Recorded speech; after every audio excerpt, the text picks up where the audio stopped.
Hello guys, welcome to my YouTube channel. তোমরা সবাই কেমন আছো? আশা করি তোমরা সবাই ভালো আছো, কিন্তু আমি ভালো নেই। কেন ভালো নেই? তোমরা ভালো রাখোনি। ভালো যদি রাখতাম তাহলে ভালোই থাকতাম। আমি এত কষ্ট করে যে তোমাদের মাঝে ভিডিও বানাই, সে ভিডিও বানানো তোমরা একটু উৎসাহিত দাও। তো তোমাদেরকে আমি বলি, প্লিজ লাইক করো, কমেন্ট করো, সাবস্ক্রাইব করো। তোমরা একটু করো না। তোমরা অনেকেই ভিডিও দেখো কিন্তু এগুলো কাজ করো না। তো কেন করো না ভাই?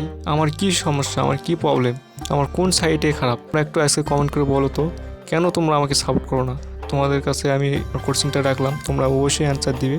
আমার কোন সাইট খারাপ? কেন তোমরা আমাকে সাপোর্ট করো না?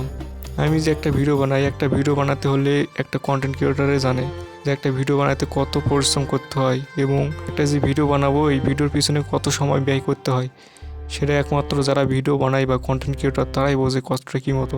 সেই কষ্টে তোমরা ফল দাও না। সেই জন্য ভাবছি ভিডিও মনে আর করবো না, ভিডিও বানানো ছেড়ে দেবো। তোমরা আমাকে কোশ্চেনটার অ্যান্সার দিবে, আমার ভিডিওর হচ্ছে যে কোন দিকটা খারাপ তোমরা অবশ্যই আমাকে জানাবে। তাহলে আমি বুঝতে পারবো না আমার এই ভিডিওর এই দিকগুলো খারাপ, এই জন্য আমার অডিয়েন্স সাপোর্ট করে দিচ্ছে না আমাকে। তোমরা যদি না সাপোর্ট করো, অডিয়েন্স যদি আমাকে না ভালোবাসে, তাহলে আমি ভিডিও বানিয়ে কী করব? মানুষ প্রত্যেকেরই একটা স্বপ্ন থাকে, আশা থাকে, এবং সেই আশা নিয়ে কাজ করে যায়।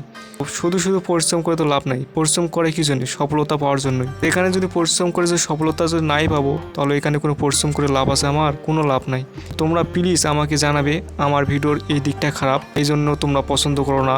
তোমরা অবশ্যই জানাবে কেন তোমরা পছন্দ করো না, সাবস্ক্রাইব করো না, লাইক করো না।